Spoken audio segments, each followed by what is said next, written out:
this isn't just a stupid bill, it's a badly written stupid bill. What are we denouncing exactly? Are we denouncing authoritarianism or are we denouncing socialism?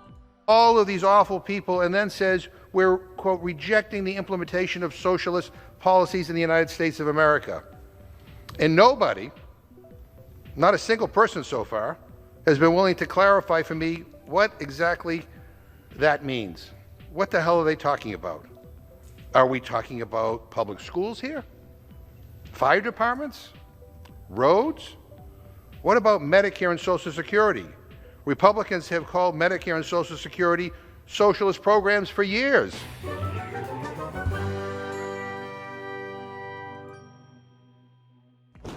A source of contention yet again in the House Judiciary Committee.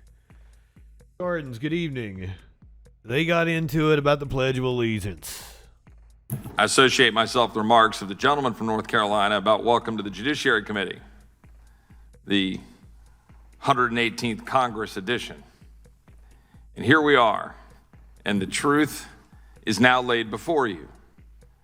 The gentlelady from North Carolina, in raising this particular issue, is raising, of course, in question why the current United States House of Representatives says the Pledge of Allegiance in the first place on the floor of the House, which the ranking member just used as defense for why we shouldn't say the Pledge of Allegiance in this committee room.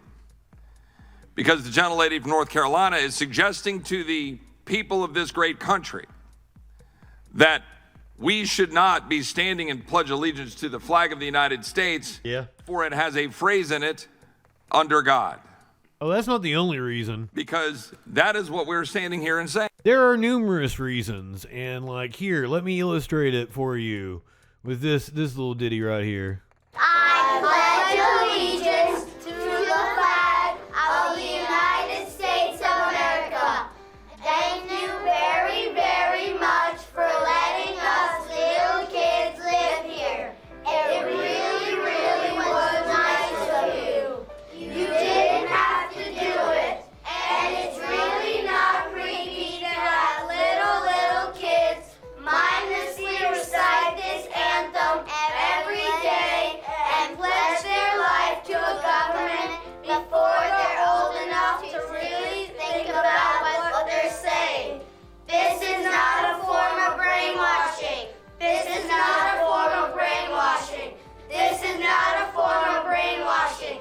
This is really the greatest country in the whole world. All the other countries suck. And if this country ever goes to war, as it often wants to do, I promise to help go and kill all the other countries' kids.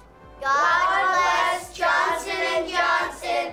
God bless GE. God bless Citigroup. Amen. Very good, kids. Now come and get your Ritalin. Yes. The pledge was started by a flag company. They had an essay contest to come up with the Pledge of Allegiance. And it was all just a ploy to sell more fucking flags.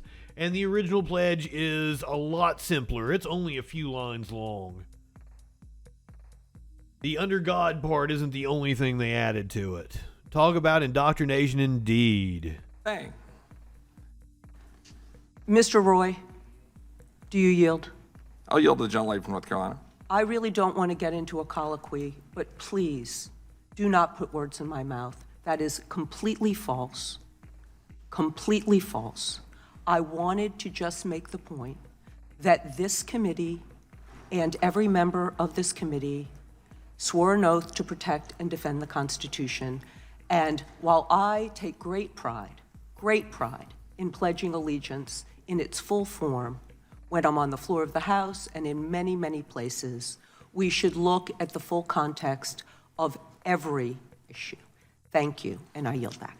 Well, I appreciate the gentlelady's comments, and I hope we'll be able to engage in colloquy in that level and all issues here in the Judiciary Committee. But I would again remind the American people that the point that we're talking about here is that point. And we believe that it is important for us to come together and pledge allegiance. When I go to any event in the state of Texas, which I represent, any event, the people of Texas that I represent stand up and pledge allegiance to the flag of the United States. We also stand up in Texas and pledge allegiance to the flag of Texas. I could add an amendment for that here, but that probably gets a little far afield. But we are here, and I think this is important. Again, this is going to be an amendment. Maybe I have like 1 or 2 minutes of debate, but now we're having a full-throated debate because just like yesterday in the Rules Committee of the House of Representatives, when we offered a Oh, God. Gardens, that's great. Greg Abbott doesn't stand for the pledge in Texas. resolution saying that we stand to thwart socialism, there was complete opposition by my colleagues on the other side of the aisle to standing athwart socialism. Literally, a full debate. No, we cannot stand against socialism in the House Rules Committee. My colleagues on the other side of the aisle. So I just want the American people to understand, in the House Judiciary Committee, we have opposition to pledging allegiance to the flag of the United States. We have questions being raised about whether we should pledge allegiance to the flag of the United States and representing that it is one nation under God. We have a Democratic Party that refuses to stand up and say that they oppose socialism and fought it in the House Rules Committee. Presumably will fight it on the House floor. We'll see how the vote plays out. And that is the state of your Democratic Party today. And Boy, can you define socialism, Chip Roy? Let's talk about their Clerk will socialism report bill. the title of the concurrent resolution. House Concurrent Resolution 9. Concurrent resolution denouncing the horrors of socialism. The horrors of socialism sounds The fun. question is on adoption of the concurrent resolutions. Members will record their votes by electronic You live in device. sexual this is anarchy? a 5-minute vote. The horrors of socialism.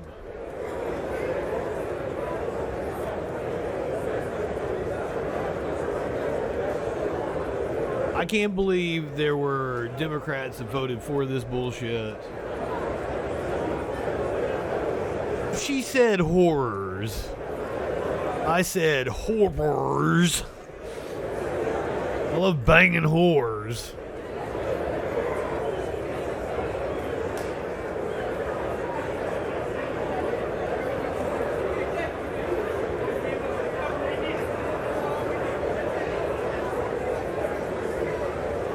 Yep. It's very disappointing. There was like 109 Dems that voted yes on this bullshit.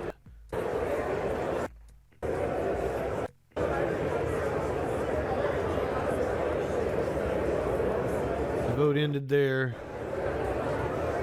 That looks like the final vote. 109 voted yay. 13 of them voted present. Only 87 Democrats didn't sign up to condemn the horrors of socialism.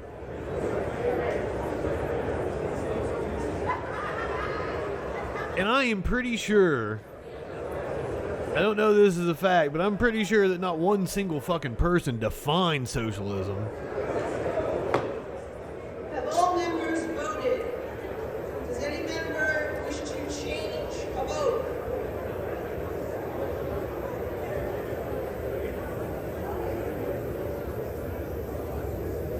Let's listen to On this vote, let's the listen ayes to, are 328. The Democratic nays Rep are Jim 86 McGovern with 4. saying this is the stupidest piece of legislation. Gentleman reserves. The gentleman from Massachusetts is recognized. Mr. Speaker, I want to thank the gentleman from Pennsylvania, my good friend Mr. Rushenthaler, for yielding me the customary 30 minutes, and I yield myself was such yesterday. time as I may consume. I'm confused, Mr. Speaker, because after months of hearing from Republicans that they want to address bread and butter issues, that they want to do something about the issues facing everyday people in this country, the issues that we hear about when we go home, we are here instead wasting the time of this body with two useless, stupid political stunts, which are about dividing people, distracting people. Make no mistake, these are Fox News talking points, Tucker Carlson sound bites, press releases. That's what they are. And the reason why is clear. When Democrats were in charge, we had one of the most productive Congresses in history. We passed the biggest climate change bill ever. We passed the biggest infrastructure bill since the interstate highways were built. We passed a bipartisan gun violence bill, stood up to greedy corporations, lifted kids out of poverty, brought jobs and manufacturing back to America. And what are Republicans doing? What are they pushing instead of kitchen table issues? Conspiracy theories, nationwide abortion bans, a 30% national sales tax on groceries and gas, cuts to Social Security and Medicare, giveaways to billionaire corporations so they can cheat on their taxes. That's the kind of garbage that they're wasting the American people's time on. H-Con Res 9 claims to... But the opposite of that would be, socialism. Socialism. What is this, the Red Scare? Mm-hmm. I mean, I have to say this is about the stupidest bill I've ever seen. Just a stupid, stupid, stupid bill. Yes. And let me just say to my Democratic colleagues, vote however you want on this. Doesn't matter because it does nothing at all. Oh, it denounces Pol Pot. Of course we denounce Pol Pot. I've never heard anyone say anything nice about him. We denounced Stalin. Didn't know that needed a resolution. We denounced Stalin, our ally in World War II. Good Lord, guys, come on. Kim Jong-un. Well, not all of us, actually. Because, in fact, if I remember correctly, it was the leader of the Republican Party, Donald Trump, who said he fell in love with him, who talked about how talented he was, who called him a great leader, who bragged about their chemistry. Did any of my Republican colleagues speak up when a brutal tyrant named this resolution was applauded on the world stage by the President of the United States? Did they denounce that? No. You know what's interesting, Mr. Speaker? One name I noticed was missing from this list: Vladimir Putin. Like, what's up with that? I mean, we condemn Lenin and Stalin, but not Putin? Is that like Putin isn't exactly a socialist. Did he put in a call? Seriously, why is Putin left out?